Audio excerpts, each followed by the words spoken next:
closet organizer out of a single sheet of 3/4 inch thick plywood. I had the nice guys at Home Depot cut the plywood into 3 strips. This makes it easier to transport and saves you a little bit of time in cutting. I'm going to use my circular saw to cut the pieces to the appropriate lengths. When it comes to cutting 2x4s, I need to adjust the blade of my circular saw so that it cuts a little bit deeper.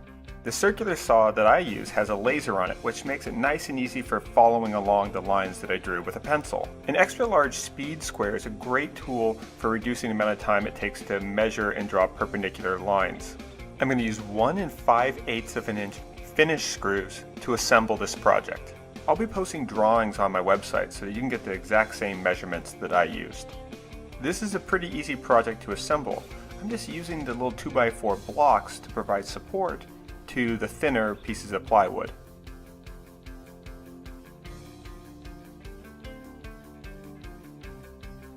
I used a medium grit sanding sponge to sand down the edges of all the plywood. An orbital sander would work well and save you a little bit of time. I bought a 12-inch by 48-inch mirror from Home Depot.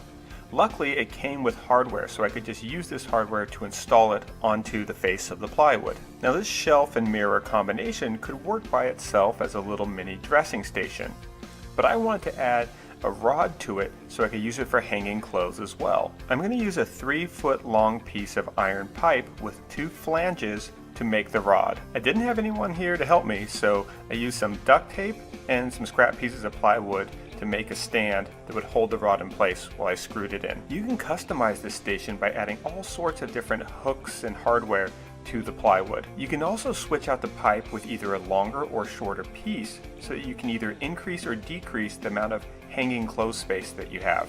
I added a few small hooks right near the mirror to hang things like earbuds and sunglasses. There's enough plywood and 2x4 left over so that you could add an additional shelf underneath the bar as well.